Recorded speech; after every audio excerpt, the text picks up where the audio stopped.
சமூக வலைதளத்துல யார் யாரோ என்னென்னமோ பண்ணிட்டு இருக்கும் போது நீங்க ஏங்க கதை சொல்றீங்க? இந்த ஒரு நிமிட கதையினால என்னங்க ஆயிட போகுதுன்னு பல பேர் கேட்பாங்க. ஒரு கதை பலரது வாழ்க்கைய மாற்றிருக்கிறார். ஒரு அம்மா இதே ஆபீஸ்க்கு தான் பையனை கூட்டிட்டு வந்தாங்க. அந்த பையனுக்கு 7 வயசு இருக்கும். 2 வருஷத்துக்கு முன்னாடி அந்த அம்மாவுடைய கணவர் இறந்து போயிட்டாரு. அதுக்கப்புறம் அந்த அம்மா தனித்து விடப்படுறாங்க. அந்த வீட்டுல மாமியார் மருமக சண்டை அதிகமா இருக்கு. அந்த பையனால சமாளிக்க முடியல.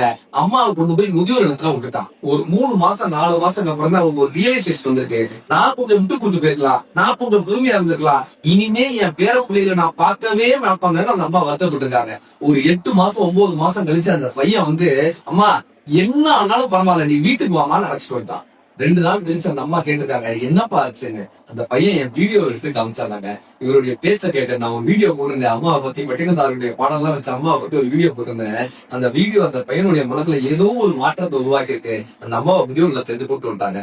ஆபீஸ்க்கு வந்து அந்த அம்மா கைய பிடிச்சு 2 நிமிஷம் அமைதியா இருந்தாங்க. அவங்க கண்ணுல இருந்து தண்ணீர் வந்துச்சு. அப்படியே அவங்களுடைய கணவன் போட்டிருந்த உத்ராட்ச மாலையை இந்த அம்மா தான் கழுத்துல போட்டிருந்தாங்க. அந்த உத்ராட்ச மாலையை எடுத்து நீ நல்லா இருப்பப்பான்னு என் கழுத்துல மாட்டி விட்டாங்க. நான் வாங்கின பரிசுகளையும் ஷீல்டையும் ஷோகேஸ்ல வச்சிருக்கேன். அந்த உத்ராட்ச மாலையை என் வீட்டு பூஜை அறையில் வைத்திருக்கிறேன். ஒருவருடைய மனதை ஒரு கதையால் மாற்ற முடியும் என்றால் தொடர்ந்து கதை சொல்றேன்.